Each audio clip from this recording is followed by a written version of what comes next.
I think it's rare when a client is looking for an attorney to actually be able to see that attorney in a courtroom-like setting, doing what the attorney is ultimately going to do for the client.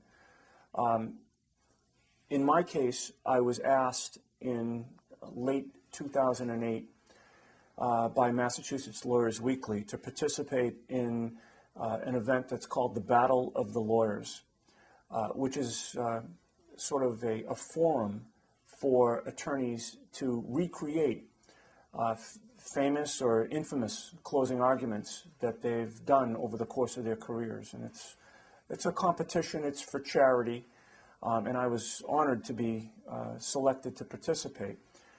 In 2008, I recreated a closing argument that I had done back in 1998 when I was a prosecutor, the murder of a 10-year-old little boy in Cambridge, a case I prosecuted way back when.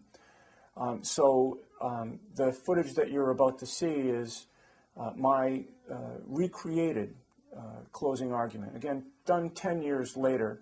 And also, of course, it's a prosecution closing because back then I was a prosecutor. But what my clients need to know is that I bring the same passion, the same intensity, the same emotion and preparation to my cases as a criminal defense attorney. And in fact, this is me in 2008 when I am a criminal defense attorney. So you can get some sort of sense as to how I am in a courtroom. On the afternoon of October 1st, 1997, 10-year-old Jeffrey Curley told his grandmother, "I have to do something, I'll be back in a little while." His grandmother would be the last one to see him alive. Within the next few days, the investigation into Curley's disappearance turned towards two men, Salvatore Siccari, who was Curley's neighbor, and a man named Charles Janes. Siccari eventually confessed to a role in Curley's murder. It was a lurid tale of the young boy being molested before he was killed.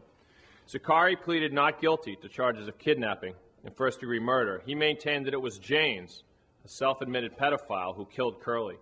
Siccari claimed he in no way cooperated with Janes or shared any intent. But prosecutor David Yannetti argued that it didn't matter which man physically performed the kidnapping and the murder, even if it was Janes who actually kidnapped and murdered Curley, Yannetti stressed. Siccari was equally culpable because he intended to commit the crimes and assisted Janes in carrying them out. We'll now hear David Yannetti's closing. Counselor, your closing argument, please. Thank you, Your Honor. May it please the Court. Ladies and gentlemen, over the course of the last 2 weeks, you've heard from 60 witnesses, over 200 exhibits. You've listened to a lot of testimony, much of it technical, all of it important. But I suggest to you, despite the length of this trial and the number of witnesses and the number of exhibits, this is a very simple case. When you boil it down, this case comes down to the fact that 10-year-old Jeffrey Curley left Cambridge one afternoon, and he never came home. He never came home because two men killed him, and they killed him because he would not do what they wanted him to do. Jeffrey Curley said no. Jeffrey Curley resisted. Jeffrey Curley fought. And for that, he had to die. That's why we're here today. That's what this case is about. Now, there are a couple of ways to look at this case, really. 12 of you will do that when you retire to that jury room. And you evaluate the evidence, and you come to a true and just verdict in this case. But I suggest to you, there are really two ways to look at this case. You can either believe the words of Salvatore Siccari in his final version of a statement that he gave to the police after 18 hours of lies. You can either believe his statement, or you could disbelieve the words of Salvatore Siccari. But I suggest to you, whether you believe his final version of a statement to the police or whether you disbelieve it, he is guilty of murder in the first degree. Let's look at his statement. Let's take his words at face value and let's assume that he's telling us the truth. If that's true, then Salvatore Sicari is guilty of murder in the first degree as a joint venturer. Now, Justice Cowan will instruct you on the law of joint venture, and I suggest to you all three elements are present in this case. The first element, being present at the scene of a crime, that's a no-brainer. Salvatore Sicari tells the police, trying to shift blame away from himself and onto his friend, Charles Janes, he still tells the police he was present for this murder. The second element, sharing the intent for the crime. Well, he doesn't use those words. He doesn't say, I shared the intent for the crime. But he tells you what he did that day, and that tells you that he indeed did share the intent for the crime. Do you recall his words? He told the police that when he showed up in the neighborhood in Charles Jane's car, as they had been doing for months, as they were spending time with this boy and befriending him and seducing him, taking him to restaurants and buying him toys and promising him a bike and so forth and so on. This day, however, when they showed up in that neighborhood and they see Jeffrey Curley leaving his grandmother's house, running to their car to be with his two pals, Salvatore Sicari tells the police that he ducked down in the car. He ducked down. He didn't want anybody to see him. Now, if this were an innocent excursion, like all the others, if he had no idea what was to happen later that day, why is he ducking down? For what reason? It's obvious, isn't it? He's telling the police, he's telling you, he knew exactly what was going to happen that day. This was the big day where the seduction was going to pay off. And he wasn't going to let anybody see him in that car. He knew what was going to happen. He shared the intent for that crime, and that second element of joint venture is satisfied. And the third element of joint venture, again, if you believe his words, participation in the crime, well, do you recall what Salvatore Sicari told the police? Again, in this final version, where he's putting himself in the best light possible. He said that when Charles Janes was dragging this poor boy into the back seat of that car, what did he do? Did he call the police? Oh my God, there's this 300-pound monster dragging a boy in the back seat of the car. No. Did he yell for help? Please, anyone, stop this man. No. Did he go up to Charlie, his pal, and say, hey, what are you doing? This isn't what we talked about. Get off him. No. Did he grab him and throw him off him and say, stop? No. Did he do nothing? As his attorney argues today, was he merely present while the murder was taking place? No. He told the police that he quickly ran around the car and closed all the car doors and then got in the driver's seat and took off so that Charlie wouldn't get caught. And then as they're driving along the road, he looks in his rearview mirror and he thinks he sees the boy's arm go up in a struggle, and he thinks he sees a cruiser behind him. He punches the gas to get out of there so that Charlie could finish the job. If you believe Salvatore Sicari's own words, he is guilty of murder in the first degree by joint venture. But folks, you are not required to believe his words. You are entitled to reject those words, and you are entitled to look at the evidence in this case for the answers that you will need. The evidence in this case tells you something quite different, does it not? It took Salvatore Sicari 18 hours to come up with this final version of events, putting himself in the best light possible, shifting blame to the 300-pound monster, according to his attorney. He didn't call him that day. That day he called him friend. But it didn't take Salvatore Siccari 18 hours to tell his girlfriend what had happened. He and James went to that Home Depot and they bought the concrete and the lime and the Rubbermaid container, everything they would need to dispose of this poor 10-year-old boy's body. And after they put Jeffrey's lifeless body into that container and filled it with concrete and took it to the Great Works River and pushed it over the bridge, and it splashed in the river, and Jeffrey Curley's body sank to the bottom of that river. Siccari's on the phone to his girlfriend.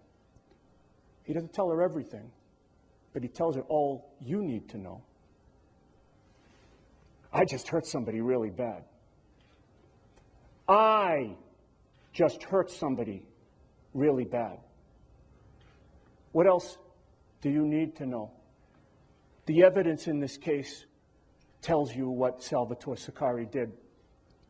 I suggest to you on October 1st of 1997, this was indeed a big day for Salvatore Siccari and Charles James. This was the day when the seduction was going to pay off. All of the dinners and the toys, we're going to buy him a bike today. And then we're going to have our way with him. But something went wrong. Something they didn't count on.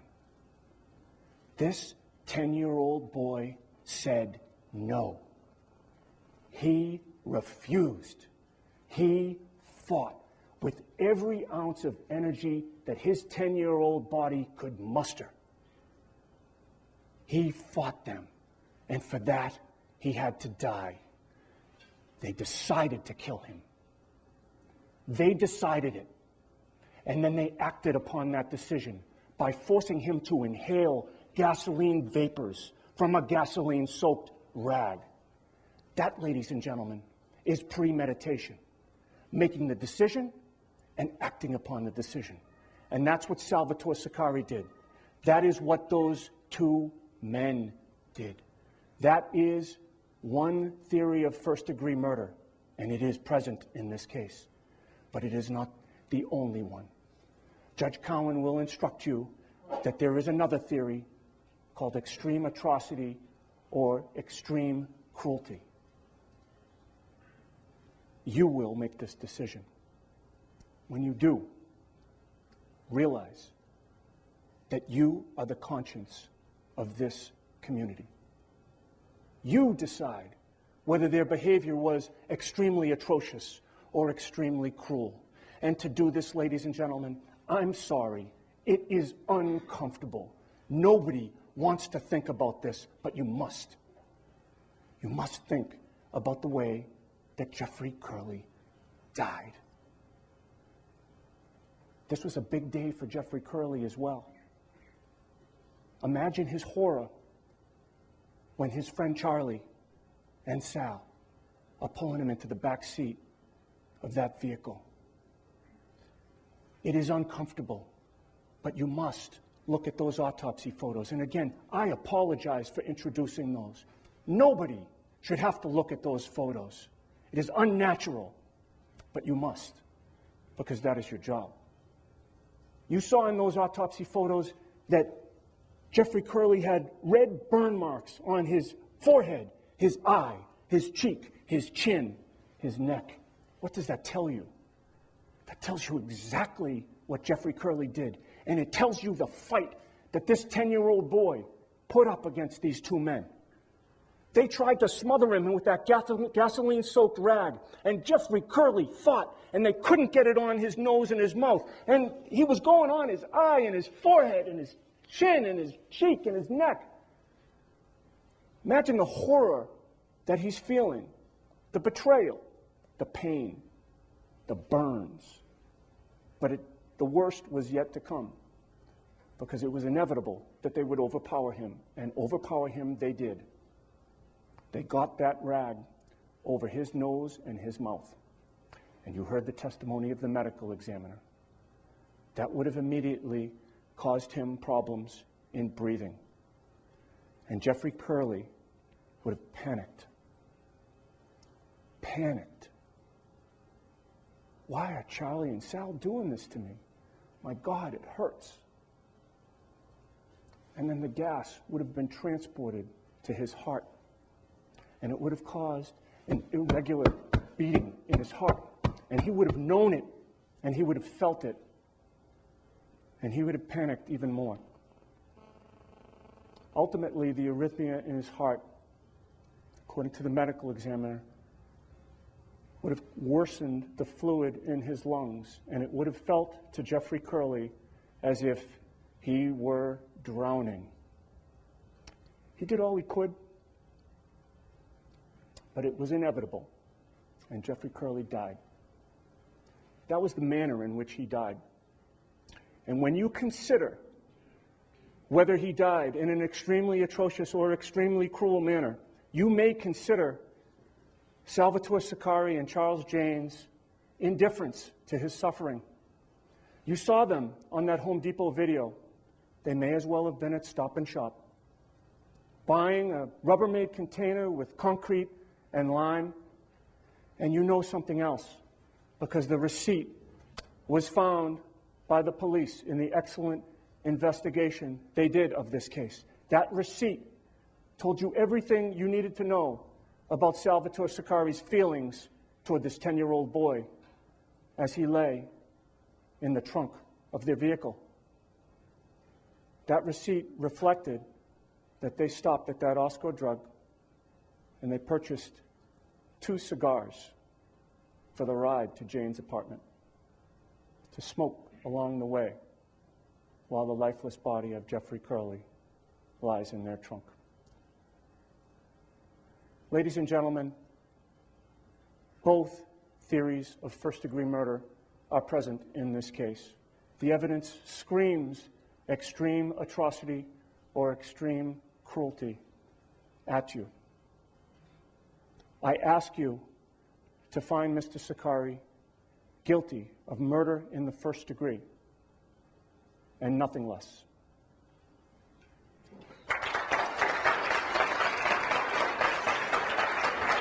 Thank you.